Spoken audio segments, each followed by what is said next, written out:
खिशात नाही आणा आणि मला बाजीराव म्हणा, देवेंद्र फडणवीस यांचा अजित पवारांना टोला. पुणे आणि पिंपरी महापालिकेत भाजपा विरुद्ध राष्ट्रवादी काँग्रेस असा सामना रंगलेला आहे. महापालिका निवडणुकीचा प्रचार संपला आहे. प्रचाराच्या शेवटच्या दिवशी जी भाषणं झाली त्यात अजित पवारांना देवेंद्र फडणवीस यांनी टोला लगावला आहे.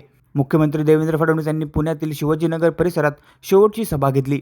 या शेवटच्या सभेतही देवेंद्र फडणवीस यांनी उपमुख्यमंत्री अजित पवार यांना अप्रत्यक्षपणे लक्ष केले. अजित पवार आणि शरद पवार यांची राष्ट्रवादी पुणे आणि पिंपरी चिंचवड महापालिकेत एकत्र निवडणूक लढत आहेत.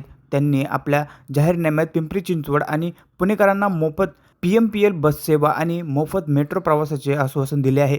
याच मुद्द्यावरून देवेंद्र फडणवीस यांनी आपल्या शेवटच्या सभेत अजित पवारांना पुन्हा एकदा लक्ष केले आहे.